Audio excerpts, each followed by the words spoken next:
When I collapsed at my graduation, the doctors called my parents. They never came. Hi. My name is Natalie Parker. I am 24 years old, and today was supposed to be the happiest day of my life. The day I received my bachelor's degree in computer science from UCLA after 4 grueling years of hard work. But the path to this moment was anything but easy. In the final months before graduation, while my friends were busy planning parties, taking yearbook photos, and mapping out their long summer vacations, I was nearly collapsing under the weight of unpaid tuition bills. I worked both morning and night shifts at a small coffee shop on Westwood, standing on my feet for 8 hours straight, my ears buzzing with the grinding of coffee machines, my mouth forcing a polite smile for every customer.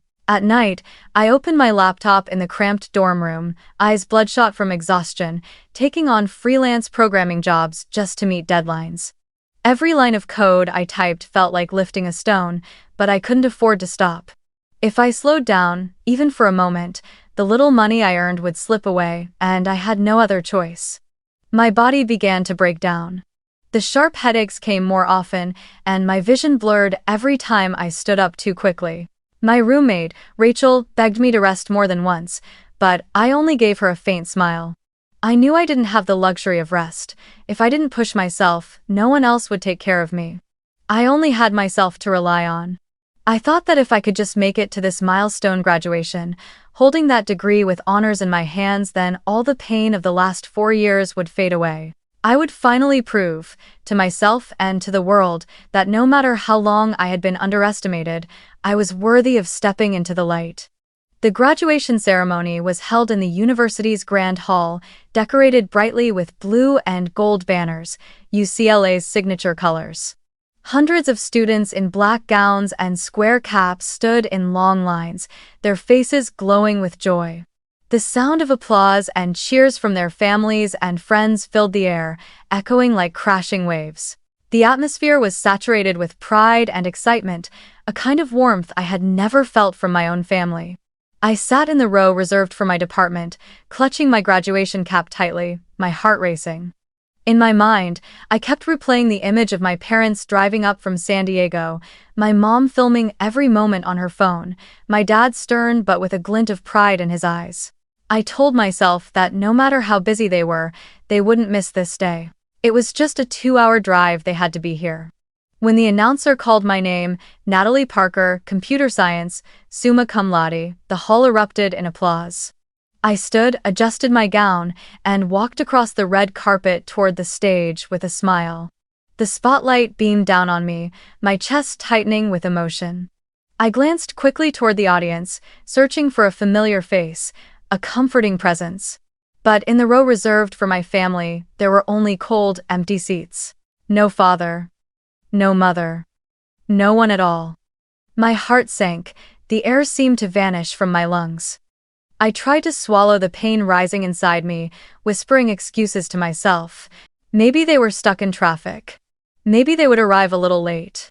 Maybe. I kept walking across the stage, forcing a smile to stay on my face. The dean of my department reached out and handed me the diploma I had bled and cried for. But the very moment my fingers brushed the edge of it, a violent wave of dizziness crashed over me like a tsunami. My heart pounded wildly inside my chest, each thud so fierce it felt like it would shatter my ribs.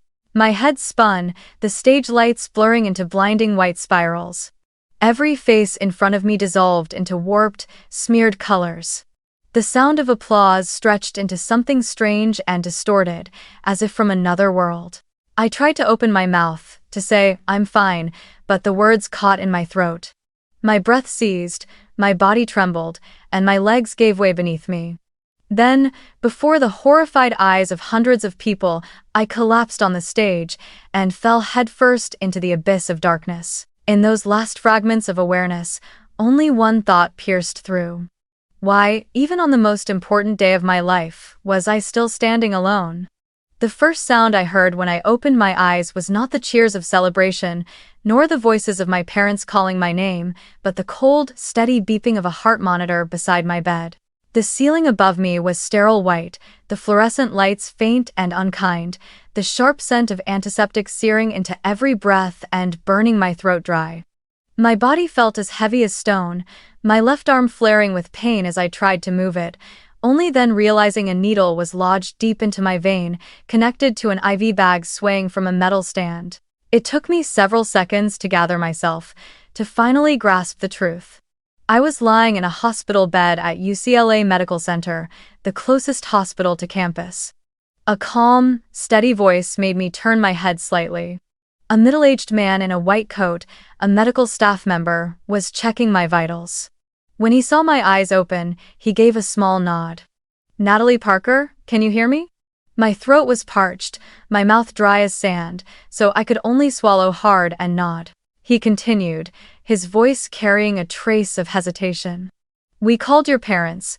They said they would come, but—" His words trailed off, his eyes dropping to the chart in his hands before he gave the faintest shake of his head. He didn't need to finish. I already knew. My parents weren't coming. A coldness seeped into my chest, sharper than the IV needle piercing my arm. I fought against the lump rising in my throat, gathering what little strength I had to reach for the phone on the bedside table. My fingers trembled as I opened my contacts and pressed the call button for my dad. The dial tone rang in my ear, long and hollow, until finally the voicemail answered. "This number cannot be reached at the moment." I clutched the phone tighter, trying my mom next. The result was the same, an endless ring followed by silence. My heart pounded, not from illness but from a wave of panic laced with fury. In desperation, I called Vanessa, my older sister by 3 years. The ringing filled the room, a spark of hope flickering in me only to be snuffed out when no one picked up. 3 calls, 3 times abandoned. I let the phone slip from my hand onto the bed, my vision blurring with tears. In that moment, childhood memories surged back. The empty seats where my parents should have been during school performances, the countless times they skipped my events to show up for Vanessa. History was repeating itself, only this time it was far crueler. I had collapsed at my graduation, my life on the line, and still they chose to stay away. The door burst open, and I flinched. For a fleeting second, I thought it might be a miracle, that my parents would finally walk through. But it wasn't them. It was Rachel, my dorm roommate, her hair hastily tied back, her arms full of bags, a small box, and my familiar phone charger. She rushed to my side, breathless from running. "Natalie, oh my God, you scared me half to death. I heard you collapsed at graduation and I came straight from class." She dropped her things, pulled a chair close, and grabbed my hand. Her palm was warm, while mine was ice cold. My voice broke, my eyes blurred with tears. My parents. They didn't come, Rachel. They wouldn't even pick up the phone. Rachel froze for a moment, then her expression darkened, a flash of anger flickering on my behalf. She squeezed my hand more firmly, her voice steady and resolute. "Don't think about them anymore. I'm here. I won't let you go through this alone." While the nurse came in to check on me, Rachel unpacked the small box she had brought, a clean set of pajamas, a toothbrush, the little notebook where I scribbled down programming ideas. Those simple things made my eyes sting. She wasn't family by blood, yet she remembered every small detail of my life and brought them to me, as if to remind me that I still had an anchor. That night, Rachel stayed by my side, even though I told her over and over to go get some rest. She pulled her chair close to the bed, her head resting against the armrest, jolting awake every time I stirred or gasped from the sharp headaches that wouldn't let me go.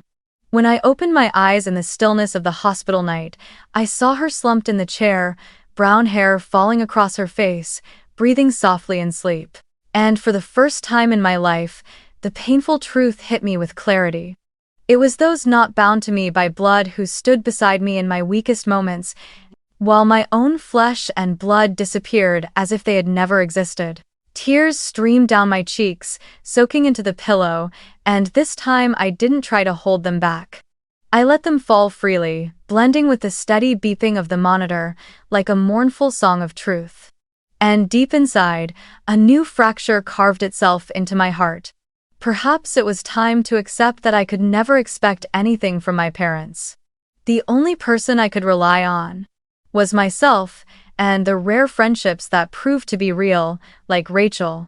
Lying in that hospital room, staring at the pale white light reflecting off the ceiling, I couldn't stop the memories of my childhood from flooding back. It all played out like a slow-motion film, scene after scene, and in every one of them there was always Vanessa, my sister, the pride of the Parker family. We grew up in the suburbs of San Diego, in a house with a red tile roof and a front yard where my mother tended to her rose bushes every morning. My father, Michael, was a civil engineer. He always wore light blue shirts, silver-rimmed glasses, and spoke in a low, gravelly voice. My mother, Linda, worked as a nurse at the local hospital, gentle but constantly consumed by her shifts. And then there was Vanessa, 3 years older than me, the dazzling jewel in their eyes. From the time she was little, she was beautiful, lively, brilliant, and involved in every activity imaginable. Every photo hanging on our walls seemed to have her in the center, smiling radiantly like the poster child of a perfect family. And me, Natalie, I was always at the edge of the frame. From as early as elementary school, the comparisons became the shadow that haunted me every day.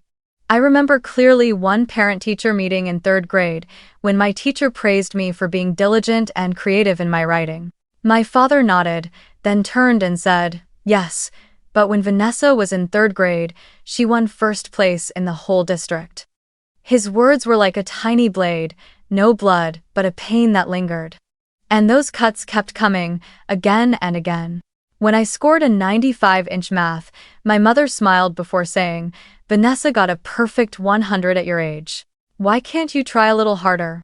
When I told my dad I had been chosen for the school debate team, he replied, "Vanessa was already captain when she was your age. No effort of mine was ever enough to be recognized. I studied, I worked, I exhausted myself, but all I ever earned was another reminder that I would never measure up to my sister." There was one year, when I was 16, that I looked forward to my birthday more than ever. For weeks beforehand, I had hinted to my mom that all I wanted was a small celebration, just the family together, a cake, and a few candles. I pictured us sitting around the table, singing, smiling, sharing a simple moment that would belong to me. But when the day finally came, my parents decided instead to drive 6 hours to San Francisco to attend an academic gala honoring Vanessa. I stayed home alone with a store-bought cake, the kind hastily picked up from the supermarket, and to make it worse, they had even printed my name wrong on it. Natalia. I sat there blowing out the candles by myself, the ticking of the clock echoing in the silence, forcing down each overly sweet bite that seemed to choke in my throat. That feeling of being forgotten, pushed aside like an unnecessary decoration, never left me. Then came the day I received my acceptance letter from UCLA. It was the fruit of years of relentless studying, late nights, balancing part-time jobs and coursework. I ran breathlessly into the living room, clutching that thin envelope with trembling hands, desperate for just a spark of pride from my parents. My father glanced at it once before saying, "Stanford is what's really worth bragging about. Vanessa got into Stanford, that's an achievement."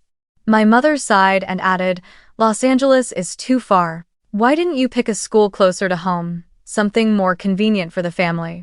The one word of praise I longed for never came. In their eyes, my success was nothing more than a faint shadow trailing behind Vanessa's brilliance. And so, as I lay in the hospital, all of it rushing back to me, I understood that the abandonment I felt today wasn't some shocking betrayal. It was simply the continuation of a story I had lived since childhood. The story of a hardworking daughter rendered invisible, growing up under the blinding glow of her golden girl sister. I had trained myself to accept being overlooked, but never had the pain been so sharp, so unbearable, as it was now, when I needed my family's hand the most and they were nowhere to be found. Inside me, that sense of inadequacy had carved itself deep, shaping into a belief that I would never be enough. And perhaps it was that very wound that had drained me to the point of collapsing on the day meant to be my triumph.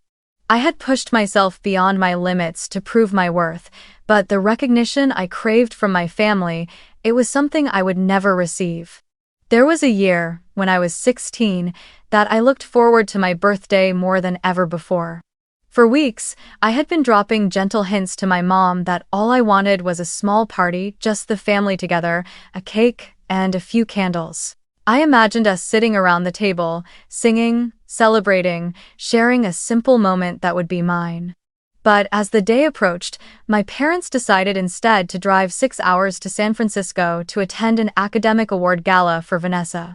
I stayed home alone, staring at a supermarket cake hastily bought at the last minute, the kind that still had my name misprinted as Natalia.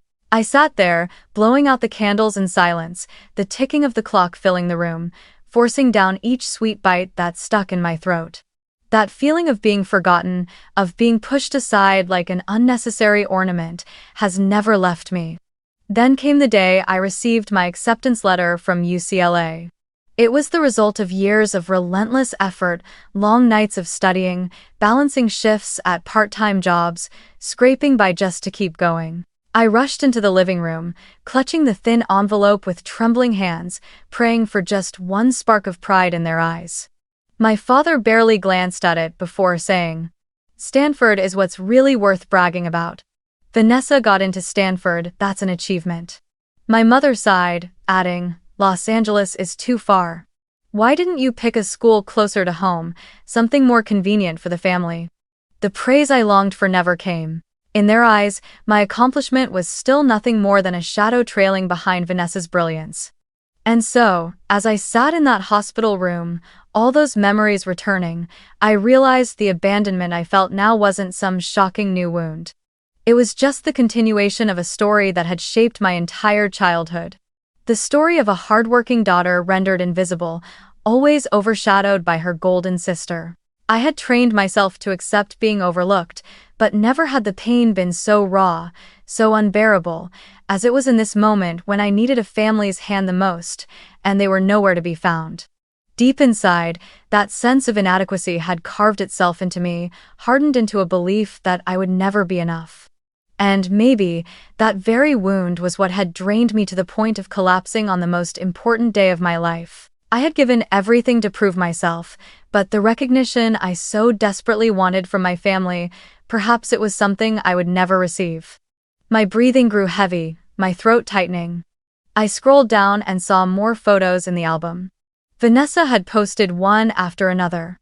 The whole family dining in an elegant restaurant on the Champs-Élysées, snapping selfies along the Seine, the children laughing as they clutched balloons at Disneyland Paris. Beneath each picture were dozens of comments from relatives and friends. "Beautiful family. So happy to see you all together. Paris suits you so well." Even one of my mother's old friends wrote, "Finally, the perfect family trip without any stress." I couldn't take it anymore. My fingers went limp, and the phone slipped from my hand onto the bed, the screen going dark with a soft thud. A shiver ran through me, my whole body trembling. I squeezed my eyes shut, but the images wouldn't leave my parents, my sister, my niece and nephew all smiling radiantly, as if I had never even existed. The doctor's hesitant words from yesterday echoed in my head. "We called your parents. They said they would come, but..." Now I understood. The reason they hadn't come wasn't work, and it wasn't traffic. It was because they had boarded a plane to Europe, off on a lavish vacation. When I collapsed on stage, they were stepping off a flight in Paris. When I was unconscious on a stretcher, they were wheeling their suitcases into a 5-star hotel. And when I woke with an IV needle in my arm, they were raising champagne glasses under the lights of the Eiffel Tower. A hot tear slid down my face, soaking into the pillow. I bit my lip hard, trying to swallow, but my throat was locked. In that moment, every childhood wound came rushing back. The forgotten birthday, the dismissed awards, the day my UCLA acceptance was brushed aside. I thought I had grown used to being overlooked. But now, it wasn't just neglect. They weren't only abandoning me, they were openly celebrating a perfect life without me. Rachel came back into the room, carrying a bag of food from the cafeteria. She froze when she saw my tear-streaked face and the phone lying beside me. "Natalie, what happened?" she asked in alarm. I couldn't answer right away, my body trembling as I pointed to the screen. Rachel picked up the phone, opened the photo, and in seconds I saw her eyes darken, her face tightening with anger. She set the phone down hard on the table, her voice choked but firm. "They're cruel. You don't deserve this." That was all it took for me to break. A sob burst out of me, raw and uncontrollable, filling the sterile hospital room. Rachel sat down quickly, wrapping her arms around me, letting me bury my face into her shoulder, my tears soaking through her shirt. She didn't say another word. She just stayed there, steady and solid, like a wall I could finally lean against. In that moment, a brutal truth settled inside me. The family I had always longed for never truly saw me as part of them. To them, I was nothing more than a shadow, a burden they were relieved to be rid of. And right then, I began to understand that if I wanted to survive, I had to learn to find my worth elsewhere, not by begging for love from people who would never give it. That afternoon, as the sunlight outside the window shifted into deep orange, my hospital door opened quietly. A woman in her 40s walked in, her figure neat, her dark hair tied in a high bun, a white coat draped over her shoulders. On the name tag pinned to her chest, I read the words, Dr. Chen, Neurology.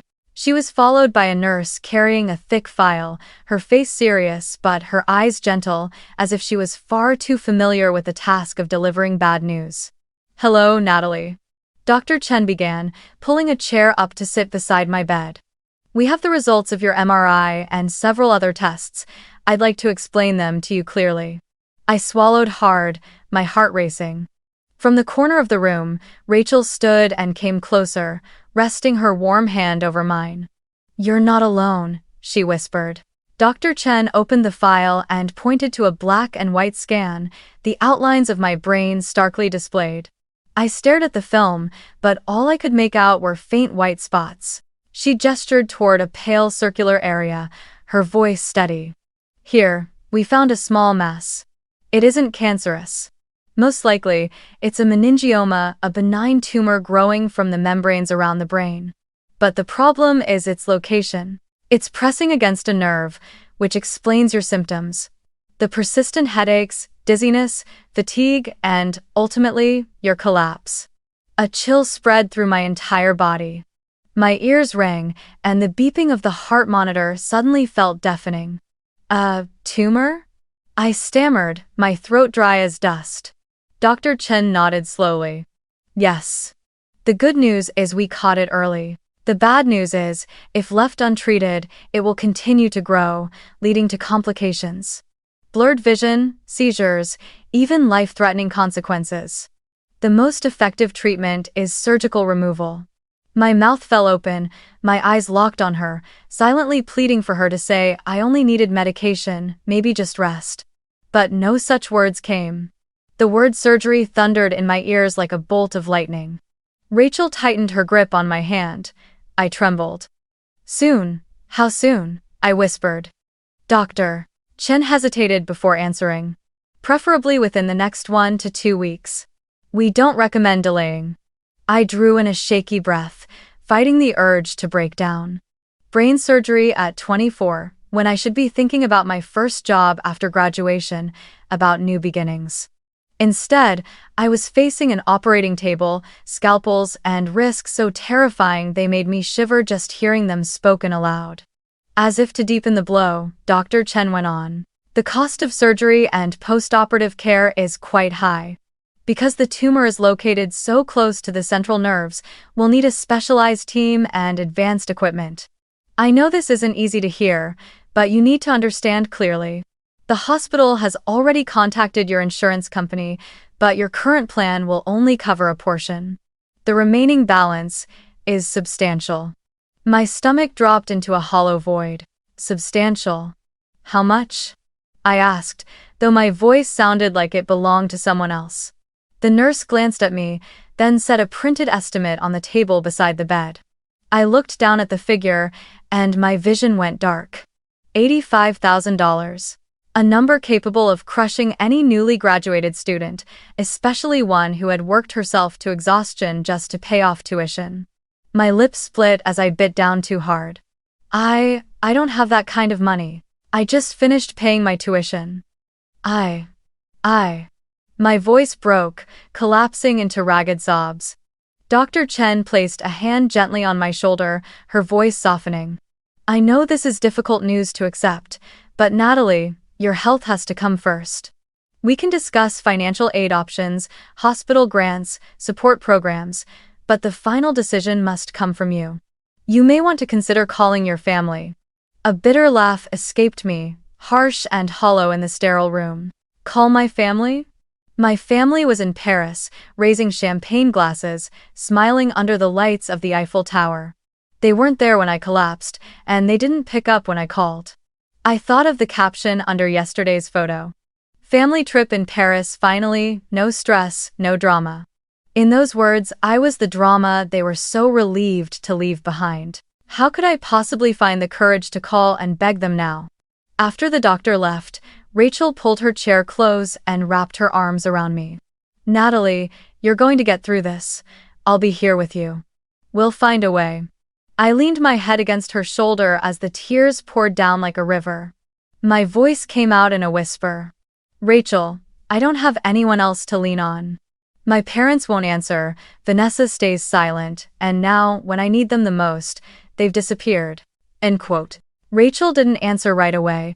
She simply stroked my hair gently, letting me cry, letting the tears wash away all the layers of restraint I had held onto these past few days. Inside my chest, a vast emptiness spread, despair surging like a tide. I didn't know where I would find the strength to step onto an operating table. I didn't know if I still had enough worth to fight when even the people closest to me had abandoned me. And yet, deep in that despair, a small glimmer of light appeared. A memory surfaced, a warm, steady voice, so different from my father's. My grandfather, Howard, the only one in the family who had ever truly seen me as a person. The man who spent hours teaching me how to play chess, who took me fishing at dawn, who wrote me birthday cards when my parents forgot the date. A single thought passed through me. Perhaps he was the only anchor I still had. I lifted my head, eyes red and swollen, and whispered to Rachel, I need to call my grandpa. That evening, after Rachel left the room to pick up some food, I lay alone, staring at the ceiling. My mind spinning with the number $85,000 and the words, brain surgery, echoing like a hammer in my chest. My trembling hand gripped the phone, my thumb scrolling through my contacts. Familiar names appeared: Dad, Mom, Vanessa. I swiped past them, each one leaving a bitter, hollow ache. I knew all I would get were long unanswered rings and cold voicemail greetings. Then my eyes stopped on a name I hadn't dialed in a very long time. Grandpa Howard. I hesitated for a few seconds, drew in a deep breath, then pressed the call button. The line rang 3 times before his voice came through, hoarse, slow, but filled with warmth. Natalie? Is that really you? My God, I just heard from one of your mother's friends that you collapsed at your graduation. Where are you? Are you all right? Just the sound of his voice brought my tears spilling over. I broke down, my words choked and broken. Grandpa, I'm at UCLA Medical Center. They said there's a tumor in my brain. I need surgery soon, but I don't have the money. I don't know what to do. On the other end of the line, a heavy silence hung for a moment. Then I heard him draw in a long, trembling breath. Stay on the phone, Natalie. I'm coming right now. You are not to worry about a thing, do you hear me? I'll drive up to Los Angeles tonight. His voice was firm, without a trace of hesitation. Less than 2 hours later, while I was still sinking into exhaustion, the hospital door opened. My grandfather, Howard, stepped in. He looked thinner than the last time I had seen him, his hair a snowy white, but his eyes still sharp and unwavering. The moment he saw me, he hurried to my bedside and clasped my hand tightly. Natalie, my Katie girl, he called me by the childhood nickname only he used. I'm here now. God, you've grown so thin. Why didn't you tell me sooner? My throat constricted, tears streaming again. I didn't want to trouble you. I thought Mom and Dad would take care of me, but I let the words trail off, but he seemed to understand everything already. His eyes darkened, and behind them a quiet fury stirred. Rachel, who had just returned, quickly explained my condition to him and how I had been working day and night to pay off my tuition. At that, my grandfather spun toward me, his face paling with shock. "What? You mean you've been paying for your own tuition? But I sent the money to your parents. From your very first year, I transferred enough to cover all 4 years. Why on earth have you been working yourself to the bone?" My eyes widened, my heart stopping in my chest. "Grandpa, what did you just say?" I never saw a single dollar. I had to take out student loans and work to pay everything off." He gripped my hand tighter, his shoulders trembling with rage. "My God, so they never told you?" "I trusted them with that money. It wasn't a small amount, Natalie, it was enough to cover all your tuition. And now I find out, they stole it, and left you to destroy your health, to grind yourself down to nothing." I sat frozen, hollow inside, like I had been dropped into a bottomless pit. All this time, 4 long years, I had traded away my health, my youth, even my dreams, just because my parents, the very people who were supposed to protect me, had deceived me. Every sleepless night at the coffee shop, every hour coding through exhaustion, every tear shed over tuition bills stacking up. All of it had been for nothing. The money had been there all along, blocked only by my parents' selfishness. Grandpa shot up from his chair, pulling his phone from his pocket. "This will not be left alone." He punched in a number and called my father directly. The line rang for a few seconds before connecting. My father's voice came through, flustered, muffled by background noise. He sounded like he was at a restaurant. "Hello, Dad? What is it?" "I'm busy." "Busy?" Grandpa's voice thundered, shaking me to the core. "Busy spending my money on a European vacation while your youngest daughter lies in a hospital bed with a brain tumor?" On the other end, my father stammered, fumbling for words, then tried to steady his tone. "Dad, it's not like that. We just borrowed a little of the money for a family trip." "Natalie, she's fine, isn't she?" "Fine?" Grandpa nearly roared. "She collapsed at her graduation. The doctors are calling for brain surgery, and you say she's fine? And the money I sent for her tuition, where is it? Do you have the courage to answer that?" I heard my mother's voice cut in, faint, hesitant, yet still trying to justify. "Dad, we only thought." Vanessa needed support too. She has a family now, so many responsibilities, and Natalie, she's strong, she can take care of herself. "Enough." Grandpa's voice cracked, trembling with fury but razor sharp. "You deceived me. You stole what belonged to Natalie. You are unworthy of being her parents." Before they could offer another excuse, he cut them off. "From this moment, I'm shutting down every account I authorized you to use. I'll make sure Natalie gets her care and her surgery. As for your luxury vacation, you can deal with that on your own."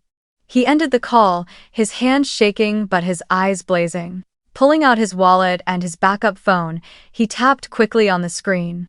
"I've just frozen all their international cards. Right there in Paris, they'll learn what consequences feel like." I looked at him, stunned, wounded, yet with a strange sense of relief spreading through me. After all these years, someone in my family was finally standing up for me, speaking out for me. But at the same time, the truth cut deep, like a blade straight through my heart. My parents hadn't only abandoned me, they had stolen what was meant for me, all to indulge Vanessa and her family's luxury. I lay there silently, tears streaming down my cheeks, while Grandpa held my hand tightly and whispered, "Natalie, you don't have to be alone anymore. I'll take care of you. We'll face this together." No, Isra. In that moment, in the sterile cold of the hospital room, I felt, for the very first time, the embrace of true family. And for the first time, I understood, no matter how painful, the truth had freed me from the illusions that had bound me all my life. That night, after Grandpa stepped out to meet with the doctors and discuss the surgery, I lay alone under the cold white glow of the hospital lights. On the bedside table, my phone suddenly buzzed, its screen flashing like an erratic heartbeat. I glanced over and froze. The display showed 12 missed calls from Dad. Below that, 9 from Mom. 6 from Vanessa. Before I could even reach for it, the phone buzzed again, the ringtone slicing through the silence of the room. My father's name glared across the screen. I let it ring. My fingers curled back, as if touching it would burn me. When the call ended, it rang again seconds later this time, Mom. My throat tightened, my heart racing, but still, I let it go. 10 minutes later, when the ringing finally stopped, a flood of text messages poured in. I didn't want to look, but the blinking light nagged at me, relentless. My trembling hand reached for the phone, my thumb brushing across the glass. The first message was from Dad. What did you tell Grandpa? Why did you ruin the whole family's trip? We're stuck in Paris, our cards aren't working. This is your fault, Natalie. I sat there frozen, my chest caving in as if a fist had clamped around my heart. Another notification lit up, this time from Mom. You're so selfish, how could you do this? Vanessa and the kids are here, they need money for daily expenses. Do you even realize what you've caused? My hands shook so badly I nearly dropped the phone. I scrolled down, and there it was, a message from Vanessa. Can you stop ruining everyone else's life for once? Grandpa is old, he shouldn't be stressed with this nonsense. You've embarrassed the whole family. I gasped for air, my hand falling limp at my side. I let the phone slip onto the mattress, its screen still glowing, more notifications pouring in like a relentless storm. Every second brought another call. For the first time in my life, they truly needed me. But the reason was painfully clear. It wasn't because they cared about my health or my life. It was because I had suddenly become the name attached to the money they had just lost. I closed my eyes, letting the shrill ring echo inside my skull. Tears spilled over, but they weren't born of simple hurt. They carried bitterness, mingled with a strange clarity, like a curtain finally ripped away, revealing the truth behind everything I had once clung to. For years I had convinced myself that, deep down, my parents still loved me, that they simply didn't know how to show it. I told myself that if I ever truly needed them, they would come. But now, as I lay in a hospital bed facing brain surgery and staggering medical costs, they had remained silent. And only when their credit cards were frozen, when their lavish vacation in Paris was interrupted, did they transform into relentless callers, flooding my phone like tormentors. The phone kept flashing, buzzing violently against the sheets. 23 missed calls, 38, then 54. I didn't pick up. I didn't want to hear another word of blame. Inside me, a heavy silence spread, smothering every trace of pain. Rachel stepped into the room, holding a cup of hot coffee. Her eyes narrowed when she saw my phone screen flashing. Is it them? She asked. I nodded faintly, my voice caught in my throat. Rachel sighed and set the cup on the table. Don't answer, they don't deserve it. What you need now is rest, not their poison. I looked at Rachel, my lips trembling. They've never needed me, Rachel. Never. Not until now, when their cards stopped working. Now they call like mad. I really don't have anything left to hold on to. All. Rachel sat down beside me, wrapping her arm around my shoulder. No, Natalie. You still have me. You still have your grandfather. Real family are the people who choose to stand beside you when you're at your weakest, not the ones who only come running when they've lost something of their own. The phone lit up again, another 65 missed calls, my voicemail overflowing with threats and blame. I stared at the screen for a moment, then slowly powered the device off. The room fell into silence, broken only by the steady rhythm of the heart monitor. And in that silence, I realized something. For the first time in my life, I no longer expected my parents to save me. And for the first time, I felt a strange kind of freedom in the pain, because finally, the truth was undeniable. After a long night with my phone switched off, I managed to sleep a few fitful hours, haunted by nightmares. When the morning light slipped into the room, I turned it back on, intending only to check the time. Immediately the screen exploded with notifications, swarming like a hive of angry bees. 112 missed calls, 48 unread messages. My chest tightened, but my hand stayed steady as I scrolled through. The newest notification was a video call from my father. I sat frozen for a long moment, my breath shallow. Refusing to hide in silence any longer, I decided I had to face them, not for their sake, but for mine. I pressed accept. Instantly, my father's face filled the screen, Michael, his eyes bloodshot with rage. Behind him, I saw my mother, Linda, hovering uncertainly, and Vanessa beside him, arms crossed, her expression like ice. The muffled sounds of a luxury hotel carried through, the warm golden light reflecting off polished walls behind them. All that opulence stood in brutal contrast to the sterile white of my hospital room. At last, you decided to answer. My father growled, his jaw tight with fury. What did you say to Grandpa? Why did you make him so angry? Do you have any idea how much trouble you've caused this family? The cards are frozen, we can't pay for the hotel, we can't even buy tickets home. What do you think you're doing, Natalie? I drew in a long breath, forcing my voice to stay calm. I didn't do anything. I only told the truth. The truth is, when I collapsed on stage at my graduation, where were you? When the doctors called with an emergency, what were you doing? You were raising wine glasses in Paris, enjoying a vacation funded by the money Grandpa sent for my tuition. My mother's face paled, her voice trembling with anger. Natalie, don't speak nonsense. We only borrowed that money. Vanessa has a family now, with responsibilities. You're young, you can work and pay things off. I cut her off, my tone sharp as glass. Borrowed?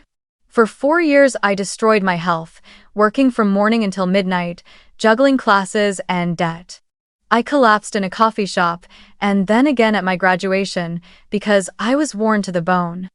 All because the money Grandpa entrusted to you vanished, turned into vacations and glossy, perfect family photos on social media. You call that borrowing? Vanessa shot up, her voice dripping with mockery. You always play the victim. You think you're the only one who's ever struggled? Do you have any idea what our parents have sacrificed to maintain the family's image? You're selfish, Natalie. You've turned Grandpa against all of us, and now you're trying to drag the whole family's name through the mud just to get pity? I stared straight into the screen, my eyes unnervingly dry. Selfish? When I'm lying in a hospital bed, facing brain surgery alone, while the rest of you are dressed in luxury coats posing under the Eiffel Tower? I'm selfish for wanting my parents by my side on the most important day of my life? I'm selfish for hoping for one word of concern instead of being branded as drama in your captions? If that's selfish, then I accept it. My father slammed his hand against the table, his voice erupting into a roar. You don't understand anything, you've ruined everything. You made Grandpa furious, you've disgraced the family. From the day you were born, you've done nothing but cause trouble. I let out a faint laugh, bitter yet strangely calm. No, Dad, I don't see myself as trouble anymore. I've spent my entire life trying to prove I was worthy, but all I ever got in return were comparisons to Vanessa, abandonment over and over again. I waited for your recognition until I nearly destroyed myself. But starting today, I'm done waiting. At that moment, Grandpa Howard, who had been standing beside me in the hospital room, stepped forward, resting his hand firmly on my shoulder. His aged face was steady, his voice clear and unwavering as it rang through the call. I've seen enough. Natalie hasn't ruined anything. You destroyed this family yourselves, with your greed and blind favoritism. From this moment on, I will personally take care of Natalie and give her the support she deserves. Stop blaming her for your failures. On the screen, I saw my father's face flush purple with rage, my mother lowering her head, unable to meet anyone's eyes. Vanessa pressed her lips tight, her glare burning with resentment, but she had no words left. None of them could deny the truth Grandpa had just spoken. I sat there, my heartbeat slowing, feeling as if a crushing weight had finally been lifted from my shoulders. I looked at them one last time, my voice even and resolute. I will go through with the surgery, with Grandpa and the people who truly care for me by my side. You don't need to call me anymore. I'm old enough to understand now love isn't something you can beg from a family that only cares about its own gain. From this day forward, I'll live without needing your approval. I pressed the button and ended the call. The screen went black, leaving only my reflection, blurred by tear-filled eyes. Yet, strangely, what lingered inside me was not emptiness, not anger, but a relief deeper than anything I had ever known. I turned my head and met Grandpa's steady gaze. He nodded slowly, his hand gripping mine with unwavering strength. Beside him, Rachel stood with a faint smile, her eyes glowing with pride. For the first time in years, I felt truly freed, cut loose from the invisible rope that had tied me to a family that never once acknowledged my worth. I no longer needed to prove anything. I had my answer now, and I had found where I truly belonged. The day of surgery came faster than I expected. On a clear Los Angeles morning, sunlight streamed through the hospital blinds, painting long streaks of gold across the white tile floor. I lay in bed, my hands trembling as nurses came in with the final preparations. Dr. Chen explained carefully. The surgery would last several hours. They would open the skull, carefully remove the tumor pressed against my central nerves, then close with specialized grafts. With every word, the world seemed to shrink into a tight spiral, leaving no room to breathe. A nurse placed a consent form in front of me, pointing to the bold print, next of kin, guardian signature. The empty line carved into me like a blade. If this had been any ordinary family, my parents would have been the first to step forward, fighting over the chance to sign, to shoulder responsibility. But here, I knew it wouldn't be them. They were still in Paris, likely too busy scrambling now that their credit cards were frozen. Before that emptiness could swallow me whole, a firm hand rested on my shoulder. Grandpa Howard leaned in, his eyes steady and resolute. "Give it to me," he said firmly. He took the pen, his handwriting trembling but decisive as he signed his name. Beside him, Rachel stepped forward, her voice quiet but certain. "I'll sign too, if you need someone listed as the direct contact." The nurse nodded, pointing to the line marked emergency contact. Rachel signed her name, her pen strokes soft yet filled with determination. I stared at those two signatures, and my eyes blurred with tears. Not my parents, but two people who were willing to stand with me as I stepped into the most dangerous moment of my life. The surgery was scheduled for that very morning. As they wheeled my bed down the long corridor, the fluorescent lights glaring overhead, I clung tightly to my grandfather's hand. He leaned close, whispering, "Natalie, you are the strongest girl I've ever known. You'll get through this, and when you open your eyes, I'll be right here." On the other side, Rachel's small hand gripped mine firmly, her eyes shining with an encouraging smile. "I'll be waiting for you. You are not alone." The operating room doors swung open, and the sharp smell of antiseptic hit me like a wave. Figures in green scrubs and masks moved quickly around the room, checking machines, preparing trays of instruments that gleamed cold under the lights. "Doctor." Chen's voice rose above the steady hum, calm and precise. "Vitals stable, prepare anesthesia." A nurse gently lowered an oxygen mask onto my face, instructing me to breathe deeply. The icy air filled my lungs, and my vision blurred. In the final moment before darkness took me, I thought I heard Rachel's voice echo softly. "You're not alone, Natalie." I don't know how much time passed. In the haze of anesthesia, sometimes it felt like I was plummeting into an endless black pit, other times like faint glimmers of light flickered on the surface of a lake just out of reach. I caught fleeting sounds, surgical instruments clinking, doctors exchanging brisk words, and then silence swallowed everything. When I finally woke, the first sensation was a dull ache spreading across my skull, like thousands of needles pricking at once. I forced my eyes open, the world swimming in a blur. Slowly, the blinding white light sharpened into the familiar ceiling of the hospital room. The steady beeping of the monitor filled the air, mingled with the low murmur of nurses nearby. I blinked again, and this time my gaze landed on two faces at my bedside.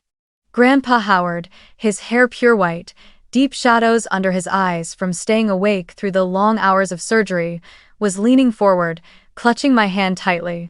On the other side was Rachel, tear stains still etched on her cheeks, but her eyes glowing with relief as she smiled at me. "You're safe now, Natalie," Grandpa whispered, his voice trembling but full of release. Rachel leaned in close, her whisper breaking with emotion. You scared me half to death, but you made it. You were never alone. Tears streamed down my cheeks. I tried to move my lips, my voice hoarse and broken, but a few words still slipped out. I'm still alive? Grandpa nodded again and again, his voice breaking with relief. The surgery was a success, the tumor has been removed, and just as the doctors predicted, it was benign. You'll recover, Natalie. All you need now is time. I am Tao. A shaky breath escaped me, my eyes blurring with fresh tears. In that instant, all the physical pain seemed to fade, replaced by a simple yet overwhelming joy. I hadn't faced the darkness alone. The faces waiting for me when I opened my eyes were not my parents, not Vanessa, they were Grandpa and Rachel. In the days that followed, they stayed by my side as I healed. Every morning, Grandpa sat in the chair by my bed, reading the newspaper, glancing up now and then with a soft smile as he reminded me to sip water. Rachel brought me small meals, brewed herbal tea to help me sleep. At night, when the pain kept me restless, they took turns holding my hand, reading a few pages from a book to soothe me. Those small, ordinary gestures became medicine far more powerful than anything prescribed, and in the quiet of my heart, I realized a truth I had longed for all my life. Family is not defined by blood, but by the people who choose to stand beside you when you fall. I had finally found my real family, not in the lavish vacations of my parents, but here in this simple hospital room, with an aging grandfather and a friend bound not by blood, but by love. I smiled faintly, my eyelids fluttering closed as I whispered just loud enough for them both to hear. I'm not alone, and I never knew this feeling could be so precious. At the same moment, Grandpa and Rachel tightened their grip on my hands, their eyes shining in the cold white light of the hospital. In that instant, I knew I had stepped into a new chapter of my life, one where I no longer needed to wait for love from those who would never give it. I had the people who stood beside me in my weakest moments, and that alone was everything. The weeks of recovery after surgery became a long, patient journey. Each day I learned to rise again, to take small steps along the hospital corridor, to accept the scar on my head as a new part of my body. Dr. Chen visited often, her warm smile steady and encouraging. Natalie, you're making progress every day. Don't rush, go slow, but go steady. At my side, Grandpa and Rachel never left. They weren't just caretakers, they were my strength, reminding me that I could keep moving forward. When I was finally strong enough to leave the hospital, Grandpa made a gentle suggestion. Natalie, come back with me to La Jolla. The air is fresh, the sea is calm, and there's a cabin I've kept for years. It will be the perfect place for you to heal and maybe the place where you begin again.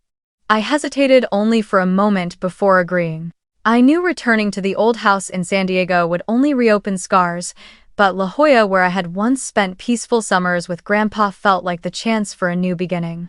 After the long drive, the seaside cabin appeared, exactly as it had lived in my memory. Gray shingles on the roof, a wooden porch, wide windows looking out onto the endless blue of the ocean. The waves rolled in with a soothing rhythm, the scent of salt lingering in the breeze. Standing on the porch, I drew a deep breath, the air filling me with the sense that I had come home to a place of safety. In the little kitchen, Grandpa brewed me a cup of peppermint tea and set it gently before me.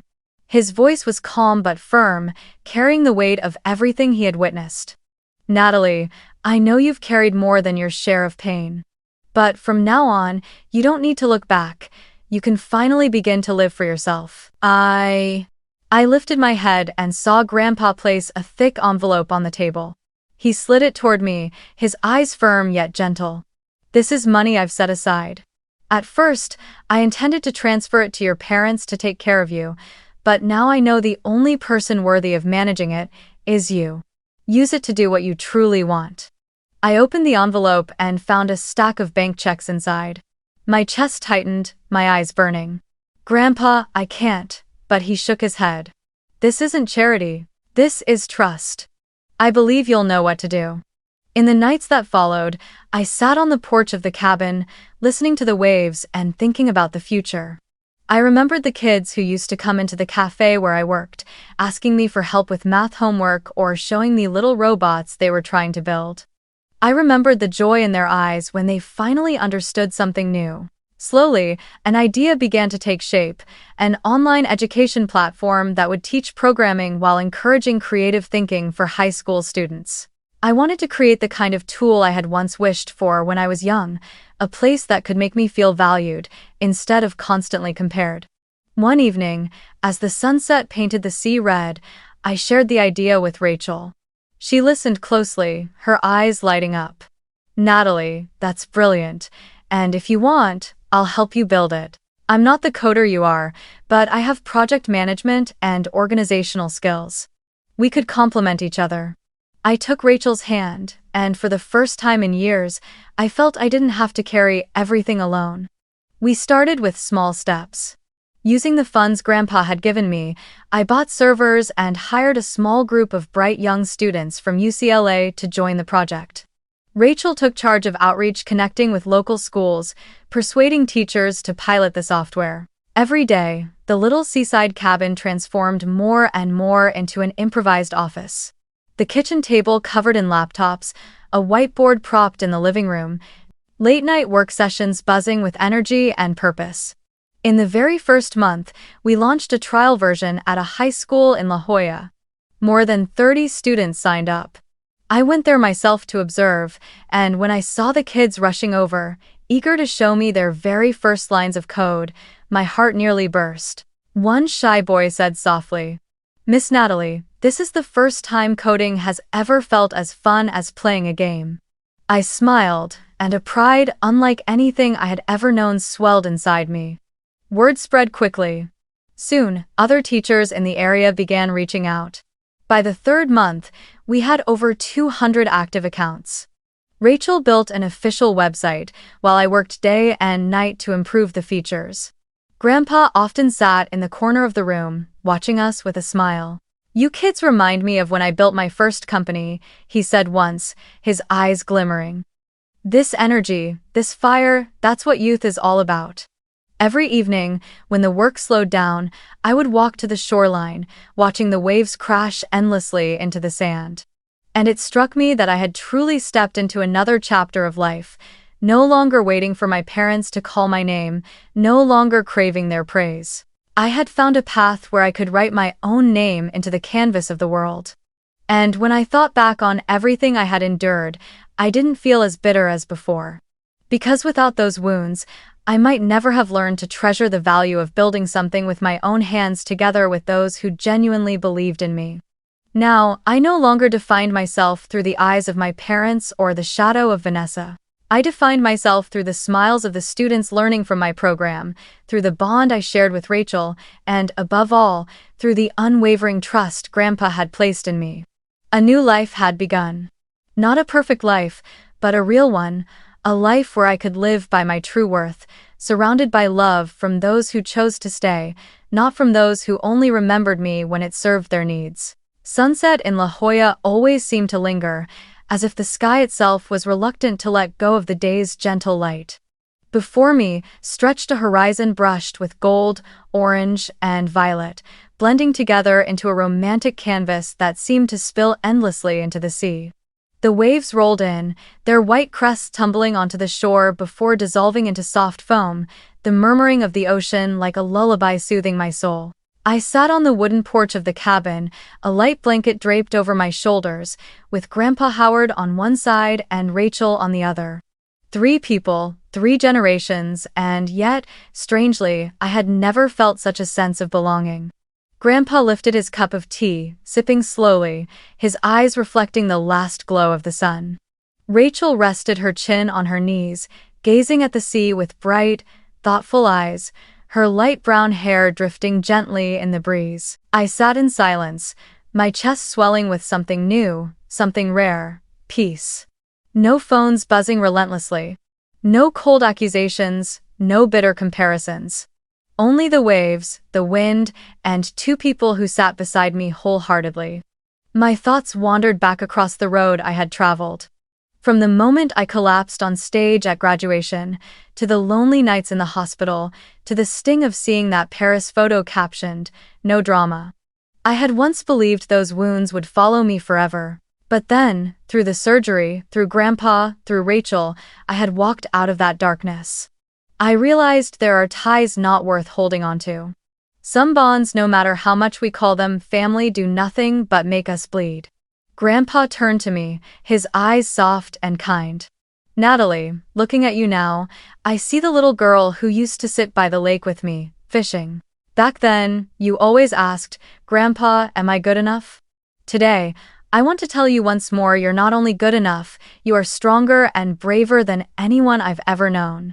His voice trembled, but every word rang with certainty. I squeezed his wrinkled hand, my eyes filling with tears once again. Rachel smiled gently, her voice as light as the breeze. "You don't have to prove anything anymore, Natalie. I've watched you fight every single day. Our startup is growing, children are learning and discovering joy through your program. That is the clearest proof that you have worth, that you've rewritten your story." I nodded, breathing in the salty air of the sea. A great wave crashed against the rocks, spraying white foam high into the sky, like an ovation from nature itself. In that moment, I heard my own heart clearly. My voice came out quiet, yet it seemed to echo in the stillness. Family isn't blood. Family is the people who choose to stay, who hold your hand when you fall. And I've finally found my real family. Grandpa's grip tightened around my hand, and Rachel leaned her head gently against my shoulder. The three of us sat there in silence, but not one of us felt empty. We simply watched the sun sink slowly into the sea, letting the last golden light touch our hair and paint the ripples of the waves. Inside me, a new chapter had opened. I knew there would still be challenges ahead. A young startup to grow, a body to keep healing, a life that would never be without hardship. But I had a foundation now, a family chosen, not imposed. I had Grandpa, who gave me trust when everyone else abandoned me. I had Rachel, a loyal and courageous companion. And most importantly, I had myself, not a Natalie desperate for recognition, but one determined to create value for herself and for others. When the sun finally disappeared beyond the horizon, I smiled. Not the smile I once wore to hide pain, but a smile of true peace, a signal of a new life full of hope. I had walked through the darkness, only to discover my own light. And this time, I knew with certainty that light would never be eclipsed again.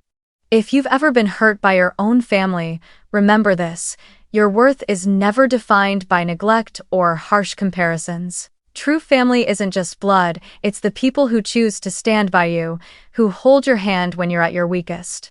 No matter how many scars the past has left, you still have the power to rewrite your own story.